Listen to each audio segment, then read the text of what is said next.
All right, ladies and gentlemen, welcome back. Thank you very much for staying tuned to PTV World. For just that, today we've been joined by somebody who's actually on a very positive note, is an advocate of getting education from foreign universities. But that's what the debate is today. Why foreign universities in the first place? And what he does is that he gets students from Africa, elsewhere in different regions, send them to Canada, Australia, UK, so that anybody can have that equal opportunity of better future. Ladies and gentlemen, we're lucky that we've been joined by Mr. Muhammad Asif, happens to be AJ, aka AJ, and he happens to be an education expert. Hello, assalamu alaikum, good morning, how are you, brother? Wa alaikum salam, thank you for having us. Thank you very much for joining us, wonderful to have you. Asif, moving on to you, we would like you to explore, so like Shahzad mentioned, there's a trend of lot of people who want to go abroad for their higher education or studies, but in a lot of times what I felt is that some of people have went back to Pakistan. Why? Because there's a lot of global inflation out there, so they're not able to manage between the expenses and between the boarding and obviously the tuition fee. How do you suggest one would approach their homework, especially when selecting universities for abroad?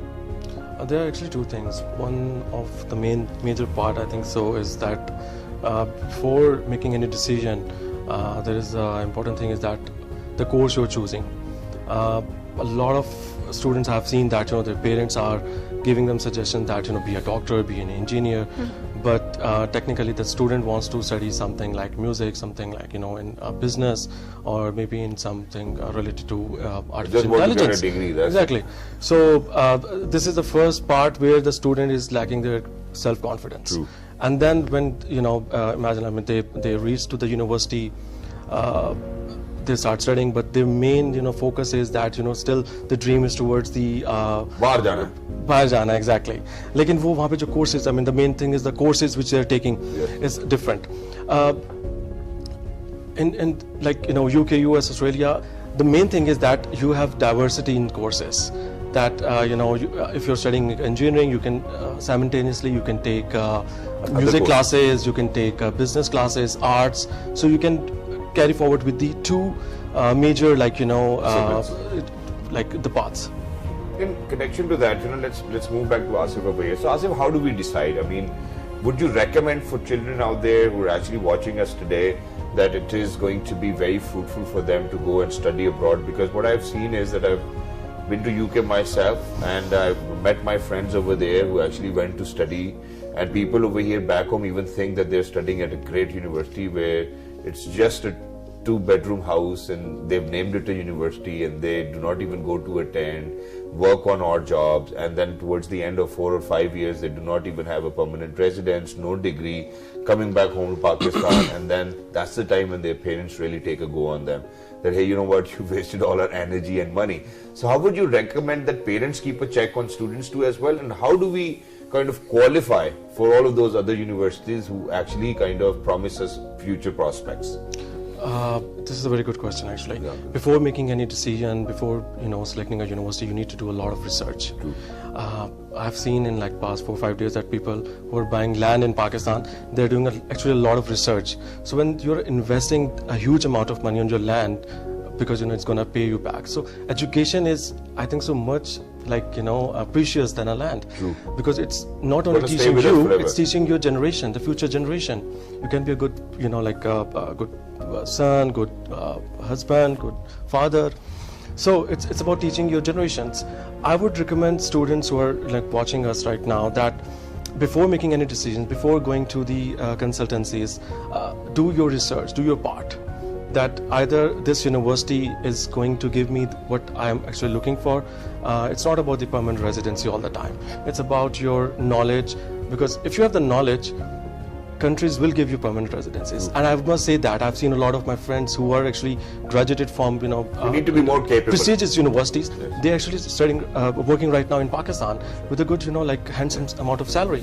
So you need to do a lot of research, and then after that you can search about those consultants. Just go to the university website, find the international page.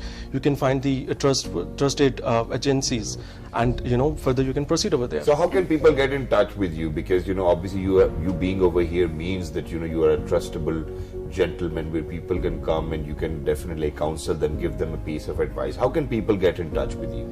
It's my LinkedIn actually most of the time, and Instagram page. But I would rather promote myself. I would say that we have a platform which is called Adventures, and it's giving you can say that job creations to those who are actually knowledgeable, that they have knowledge on getting students, recruiting students, but they don't have the contracts with the university. It's not easy to get the contracts from the British universities or Australian universities or US universities.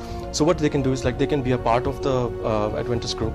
It's an online platform. Even you can like go through the platform, you can see that a lot of things are there. 6 years ago I decided I'm done with my education, so the only thing I'm going to learn is on the morning. There is no limit on that. Put in my research. There is no limit on the education. No, but in addition to that, now what I wanted to ask was that it's good that people can come over there, they can join, and it's wonderful.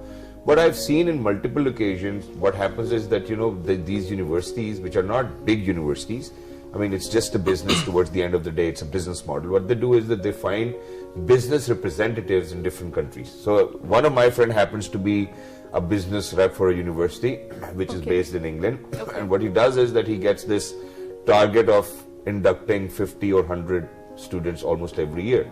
So how does that justify that you're actually going to send somebody to a good university when you're already representing a university, you've been on their salary base as well? And so how do we kind of clarify for ourselves that whether you're not going to send us to a university you're in contract with? Okay, so basically I would answer to the first part, that obviously these are the public funded universities, and they have to earn as well, so they have targets how to get students.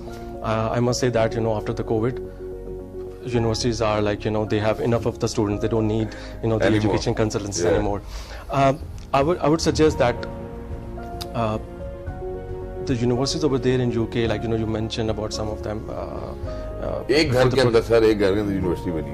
but I mean this is the thing, like you have to do your research. True. I mean if you haven't done the research properly, and you haven't done, see, I'll tell you, like in Pakistan, I must say that after every second home there is one person who is studying abroad or who is based in UK, and those people who are actually based in those particular countries like UK, US, Australia, they name themselves as the counselors, which is not the true story, because they haven't done the research, they don't have the knowledge. They just say that I've seen that in Pakistan that we have those people who just say that we'll get you the visa on the done basis. Just pay us this much amount and we'll get you the visa.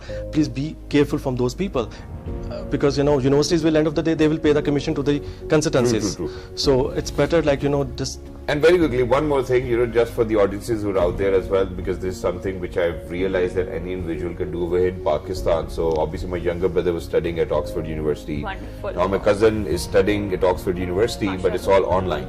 So imagine he's in Pakistan, he couldn't travel because of COVID, so the entire course is online. So why go abroad and have to pay some extra cost for your living and traveling and whatnot, when you can do the online course and the degree will be by Oxford anyways? I can just relate myself as in that I was having. Do you think it's a better idea? I can come to that. Like when I was planning to study abroad, I couldn't do that due to some personal problems. Like I couldn't travel. But then I started working in Dubai. I ended up working there, and when the COVID happened, so I had to do my MBA online. There is a pros and cons to everything. If you are doing online courses, online degree, it is saving your time. You can work full time within your company. But the main thing is that you're not getting the diversity, you're not getting the exposure, which you have to bring, end of the day, to your company, to your family, to your country. I know a lot of people who have studied in abroad, and they actually brought that particular knowledge in the country, and we can see that anywhere you go. No, but I think, having said that, it's for the people to kind of judge it better. But thank you very much, sir, for being with us. Thank you very much, AJ, for being with us. It was lovely to be in conversation with you. We put that information out. Towards the end of the day, ladies and gentlemen, it's for the people who consume that information to testify it, whether it's authentic or not. So it's your responsibility. Never blame anybody else. True. Do your own homework, do your own research, and then jump whenever you feel like. And I think the beauty of Quran is that every time that you read it, you find something new and something very inspiring and something deeply moving. So until next time, it's a goodbye and good morning. Good morning.